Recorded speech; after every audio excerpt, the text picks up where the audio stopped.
Assalamualaikum warahmatullahi wabarakatuh. Hai anak-anak Mantang, khususnya anak kelas 10 IPA, tetap stay at home, belajar di rumah. Hari ini Ibu kembali lagi mau memberikan penjelasan materi tentang sudut antara dua vektor. Materi ini adalah materi lanjutan dari perkalian skalar dua buah vektor. Sudut antara dua vektor, kita beranjak dari materi sebelumnya. Berdasarkan perkalian skalar dua buah vektor yang dirumuskan secara matematis, A kali B sama dengan panjang vektor A dikali panjang vektor B kosinus sudut theta. Kosinus sudut antara vektor A dan B. Nah, berdasarkan perkalian skalar ini, maka kosinus sudut antara vektor A dan vektor B dapat ditulis sebagai berikut. Kosinus sudut theta sama dengan perkalian dua buah vektor A kali B dibagi panjang vektor A dikali panjang vektor B. Jadi ulangi, untuk kita mencari sudut antara dua buah vektor, itu rumusnya adalah kosinus sudut theta sama dengan perkalian A kali B sama dengan panjang vektor A dikali panjang vektor B. Nah, sebelum kita menyelesaikan untuk mencari kosinus sudut, otomatis kita harus mengingat materi sebelumnya tentang panjang vektor dan perkalian skalar dua buah vektor. Nah, jika panjang vektor ini dua dimensi, maka kita cukup mencarinya akar x kuadrat tambah y kuadrat. Tapi kalau misalnya panjang vektornya terdiri dari tiga dimensi, misalnya x, y, z atau ijk, itu maka nanti kita carinya x kuadrat tambah y kuadrat tambah z kuadrat. Nah, nanti dilihat lagi catatan sebelumnya. Berikutnya, kita juga harus ingat materi tentang perkalian skalar dua buah vektor, yaitu materi sebelumnya. Perkalian skalar dua buah vektor itu adalah perkalian antar komponen yang sama dari masing-masing vektor tersebut. X sama X, Y sama Y, Z sama Z. AX kali BX ditambah AY kali BY ditambah AZ kali BZ.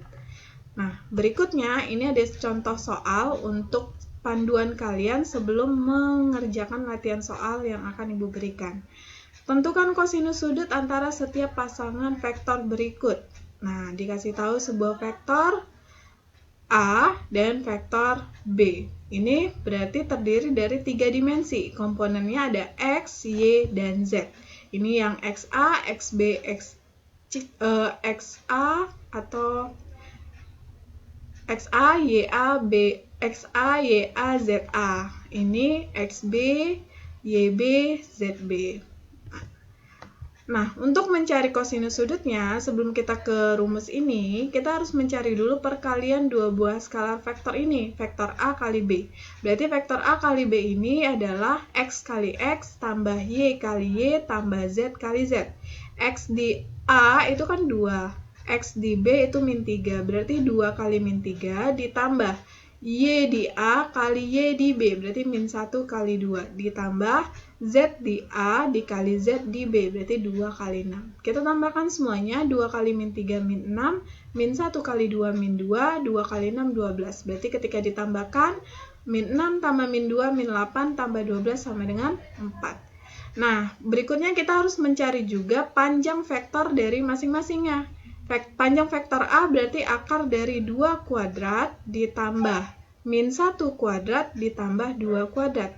2 kuadrat 4, min 1 kuadrat 1, 2 kuadrat 4. Berarti 4 tambah 1 tambah 4 sama dengan 9. Akar 9, 3. Nah, begitu juga untuk yang B. Min 3 kuadrat tambah 2 kuadrat tambah 6 kuadrat. Jadi setiap komponennya itu kita kuadratkan kemudian diakarin.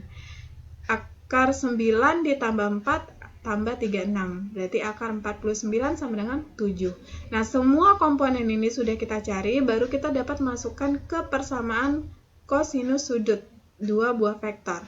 Kosinus sudut dua buah vektor itu adalah hasil kali skalar dua buah vektor tersebut dibagi dengan panjang vektor A kali panjang vektor B. Hasil kali skalarnya tadi diperoleh 4. Panjang vektor A-nya dapatnya 3, panjang vektor B-nya dapatnya 7. Berarti 4 per 3 kali 7. 3 kali 7, 21. 4 per 21. Sebenarnya Cukup sampai di sini aja pengerjaannya. Tetapi kalau kita menggunakan kalkulator ilmiah, kita bisa mencari berapa sih sudut tetanya. Nah, caranya kita bisa menggunakan cos pangkat min 1. Jadi nanti kalau anak-anak bisa buka kalkulator ilmiah misalnya di handphone atau di internet, silakan. Itu nanti cara mencarinya cos pangkat min 1. Ini adalah arcus ya. Arcus cosinus dari pangkat min 1, cos pangkat min 1 dari 4/21. Jadi nanti 4 bagi 21 ini kita hitung dulu. Kemudian arcus cos min 1-nya ternyata dapat di kalkulator itu 79. Nah, berarti berapa sudut tetanya? Yaitu 79 derajat. Tetapi kalau misalnya nih, kita tidak menggunakan kalkulator ilmiah, cukup sampai 4/21 saja. Atau misalnya hasilnya adalah hasil nilai-nilai sudut istimewa, misalnya 1/2. Nah, cos berapa sih yang 1/2 itu kan bisa kita cari. Kecuali kalau bukan sudut istimewa, cukup sampai 4/21 saja. Nah, sekian contoh soal dari kosinus sudut antar setiap pasangan. Silakan dicatat, dipahami. Nanti akan ada latihan soal yang akan Ibu berikan ke anak-anak. Terima kasih. Semangat belajar dan tetap di rumah aja. Assalamualaikum warahmatullahi wabarakatuh.